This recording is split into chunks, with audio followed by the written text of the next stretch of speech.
Cet accord continue de faire des vagues de réactions. Il est signé entre le gouvernement et les partis les transformateurs. Plusieurs points clés y sont inclus, notamment celui qui prévoit l'amnistie aux auteurs des événements du 20 octobre 2022. L'amnistie, cette dernière effacera-t-elle le tableau? Voici ce que pense Succès Masra. La signature de Masra peut dompter la justice de la République du Tchad. La signature de Masra peut dompter le Conseil national de transition. La signature de Masra peut dompter le président de l'exécutif. Vous me donnez plus de pouvoir que j'en ai. La signature de Masra peut donc arrêter les poursuites pour crimes contre l'humanité, au niveau même y compris mondial. Vous m'en donnez davantage de pouvoir que je ne pense l'avoir, même en étant président de la République. Voyez-vous. Donc ça relève plutôt d'une, je dirais, une invention, simplement. Un avis que désapprouve Adoumadi Alemouadi Dubaï, avocat à la Cour. Pour lui, cet accord est à décrier, puisqu'il pourrait empêcher toute poursuite judiciaire contre les auteurs du meurtre du 20 octobre. Une loi d'amnistie peut porter sur des faits généraux, spécifiquement par exemple les événements du 20 octobre. On dit tous les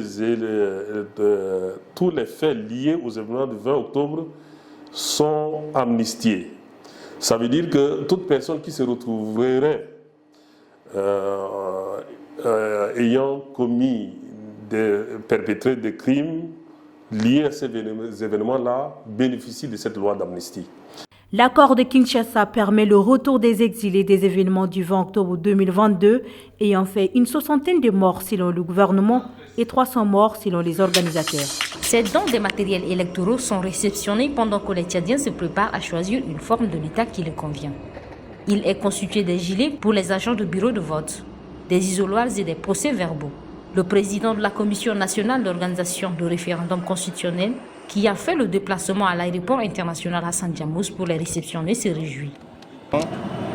Sachez que vous avez agi dans les délais, ce qui nous permettrait, dans la quarantaine nombre de jours qui nous restent pour aborder la phase des opérations non référendaires, nous avons suffisamment donc, le temps d'entreprendre le colisage et la distribution du matériel sur l'ensemble des unités administratives pour permettre aux membres des bureaux de vote, aux électeurs, chacun de pouvoir réunir les conditions nécessaires pour une élection libre, démocratique et transparente. Ces matériels électoraux réceptionnés à moins de 20 jours du lancement de la campagne électorale référendaire seront distribués dans toutes les provinces du pays pour garantir la transparence des élections référendaires en vue. C'était face aux conseillers nationaux et quelques partenaires au développement du Tchad que le ministre de l'administration du territoire, par ailleurs président de la Commission nationale d'organisation du référendum constitutionnel, a dévoilé les résultats de la révision du fichier électoral entamée le 24 juillet 2023. Ces résultats se présentent comme suit. Ce travail de toilettage du fichier électoral effectué a permis de dénombrer 8 237 768 électeurs inscrits sur les listes électorales, dont 4 228 602 hommes et 4 09 166 femmes, soit respectivement 51,33% d'hommes et 48,67% de femmes enrôlées, disposant de la faculté de voter au cours des consultations électorales qui seront organisées dans notre pays. La publication du fichier électoral ainsi faite, la Commission nationale d'organisation du référendum constitutionnel, toujours par la voix de son président, rend public les dates du déroulement de la campagne et de la tenue des élections. Le compte à rebours commence pour la tenue du scrutin référendaire effectivement le 17 décembre 2023. La campagne électorale commence le 25 novembre 2023 et prendra fin le 15 décembre 2023. D'après le chronogramme de la CONOREC, les résultats provisoires de ces élections seront proclamés le 24 décembre par la CONOREC elle-même et les résultats définitifs seront donnés par la Cour suprême le 28 décembre 2023. N'Djamena, la capitale tchadienne, accueille du 8 au 10 novembre la 3e édition du Central Africa Business Energy Forum, en abrégé CABEF. C'est sous le thème capitaliser sur les opportunités d'investissement en infrastructures en Afrique centrale et assurer la sécurité énergétique dans la sous-région grâce aux partenaires publics et privés. L'énergie est le moteur du développement industriel et de la croissance économique. Bien que dotée d'un potentiel important, la sous-région Afrique centrale et ses voisins souffrent d'une crise énergétique qui freine la croissance et la mise en place d'un tissu industriel performant. Une situation causée notamment par la vétusté des infrastructures existantes et le faible niveau des investissements. Ce forum vise à fédérer les énergies des experts, chercheurs, industriels, investisseurs et autorités industrielles autour des stratégies pour opérer le potentiel énergétique de l'Afrique centrale et doper sa croissance. Prélude à la campagne nationale de vaccination contre la poliomyélite, la direction de la vaccination du ministère de la Santé publique a organisé une rencontre d'information et d'échange avec les journalistes sur cette question. C'est dans le but d'enfermer suffisamment les journalistes sur la poliomyélite et la campagne de vaccination contre cette maladie qui aura lieu du 10 au 12 novembre 2023 afin que ces derniers puissent relayer à travers leurs différents canaux l'information aux populations que cette rencontre est organisée. Une vingtaine de journalistes représentant une dizaine d'organes de presse a pris part à cette rencontre. Célébrer le 7 novembre de chaque année, la journée internationale de l'écrivain africain permet de délibérer sur des problèmes liés à la corporation des écrivains du continent et de faire le bilan de leur activité pour dégager les insuffisances afin de faire amende honorable et œuvrer ensemble pour la réalisation d'un objectif commun. Initiée en 1991 par l'Union des écrivains africains, cette journée est née d'un désir fervent de promouvoir la diversité littéraire africaine et de briser les frontières héritées d'un passé colonial complexe.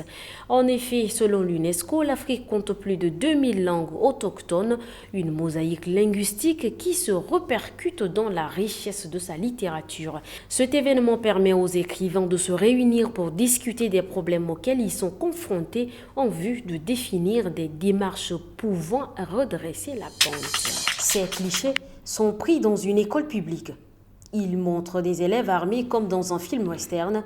Ils sont devenus viraux sur les réseaux sociaux aux grandes dames des parents d'élèves. Mon enfant est dans ce genre d'établissement, je le retire parce que je ne sais pas qu'est-ce qu'il va aller apprendre là-bas, si c'est la violence. Parce que quand on parle de l'arme là, l'enfant, il ne connaît pas. Mais on doit apprendre l'enfant comment vivre. On ne peut pas l'apprendre la violence. Donc je crois que dans cet établissement, je ne sais pas, c'est une nouveauté. Alors on va voir comment il va expérimenter, on va voir les résultats escomptés. Alors. On ne peut pas permettre à quiconque de venir à l'école armé. Je crois que ça n'a pas de sens. Si cela en est le cas, mais ça ne vaut la peine. Étant encore, en voyant les photos, nous remarquons que c'est comme c'est des enfants, c'est des civils, c'est des petits enfants, des mineurs. Donc on ne peut en aucun cas accepter. Et ce n'est pas pour la première fois que des élèves s'affichent avec des pistolets à l'école. Pour cet expert, les conséquences sont parfois irréversibles. Les enfants portent des armes d'abord parce que ils ont eu une base éducative qui n'est pas normale, qui n'est pas solide, qui n'est un ancrage éducatif qui n'est pas du tout solide, et donc ils balbutient, ils font ce qu'ils veulent. Et ces enfants, ils sont un danger pour nous tous. Au Tchad, le port d'armes est interdit, moins encore pour les élèves. Étant un étudiant, quand tu fais la lecture, tu découvres certains mots qui sont difficiles pour toi dans la vie. Tu interprètes certains trucs. Quand tu lis les romans, tu découvres également certaines des choses que tu n'as pas vues. J'aime bien lire parce que lire, ça te permet de découvrir d'abord les failles, ce que peut-être tu as prononcé et que tu n'as pas eu l'orthographe. Ça te permet de découvrir à chaque fois, tu te perfectionnes et en faisant aussi certaines liaisons.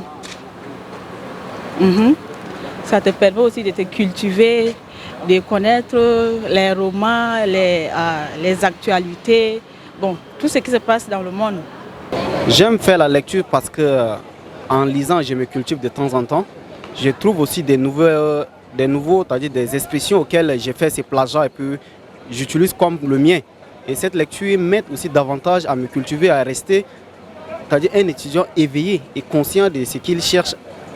Effectivement, je trouve des nouveaux mots auxquels ces mots je ne les ai jamais rencontrés auparavant. Et ça m'aide aussi à aller faire aussi plus de recherches sur cela pour aussi l'utiliser comme le mien. Bon, la lecture,